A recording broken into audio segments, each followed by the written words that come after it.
समझ नहीं आ रहा, तुम्हारे इर्द गिर्द इतने नौजवान हैं, तुम यहाँ आकर मेरी फैक्ट्री के एक मामूली खामोश हो मुलाजिम जाए बाबा। लेकिन बेटी वो शादीशुदा है, जानती हो ना।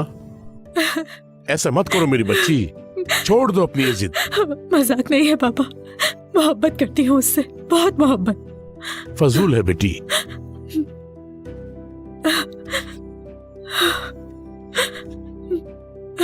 बाबा, मैंने कभी किसी से इतनी मोहब्बत नहीं की। मेरे दिल के इतना करीब कभी कोई नहीं आ सका। इरफान अलग है बहुत।